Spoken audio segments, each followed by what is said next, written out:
Hello everyone, village daily ব্লগে চ্যানেলে সবাইকে ওয়েলকাম। এখন তো ভীষণ বৃষ্টি হচ্ছে, সারাদিন শুধু বৃষ্টি আর বৃষ্টি। এই বৃষ্টির সময় এত সুন্দর সবজি কোথায় পাবে বলো তোমরা? আসলে বৃষ্টির মধ্যেও এত সুন্দর সবজি চাষ করা যায়, কিন্তু সেখানে অনেকটা একটু খরচা সাপেক্ষ হয়। কারণ এর মাথার ছাউনিটা পুরো সেটের উপরে রাখতে হয়, আর তার ভেতরে এই গাছগুলো থাকে এত সুন্দর। বৃষ্টির জন্য চাষ করতে গেলে অবশ্যই আপনাকে ডাঙাটা একটু উঁচু করতে হবে, আর উঁচু না করলে জল বসে সমস্ত জিনিস নষ্ট হয়ে যাবে। আর এখন তো বাজারে সবজির দাম ভীষণভাবে বেড়ে গেছে, কারণ এই বৃষ্টির জন্য সবজি আর দেখতেই পাওয়া যাচ্ছে না। দেখো কত সুন্দর লাগছে, এখানে মূলো শাক পর্যন্ত আছে, যেটা এখন পাওয়া প্রায় দুর্লভ। আর আছে এখানে কড়াই গাছ আছে, নোটে শাক গাছ আছে, ঢ্যাঁড়স গাছ আছে, আরও জানি না কত কিছু গাছ আছে। এখানে হচ্ছে যে আছে বেগুন গাছ আছে।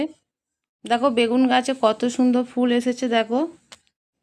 আর এই বৃষ্টির মধ্যে এত সুন্দর সবজি দেখে আমার তো মনটা একদম আনন্দে ভরে গেল। দেখো কত সুন্দর লাগছে দেখতে জাস্ট জায়গাটা। আসলে বৃষ্টি যখন পড়ে তখন এখানে সেট করা রয়েছে, সেট দিয়ে পলিথিন দিয়ে চাপা দিয়ে দেয়, যখন বৃষ্টি থাকে না তখন সেটটা আবার খুলে দেওয়া হয়। আর এইভাবে এই বর্ষার সময় এত সুন্দরভাবে চাষ করা হচ্ছে। আজকের এই সবজির বাগানটা কেমন লাগলো একটা লাইক দিয়ে জানাবেন। টাটা।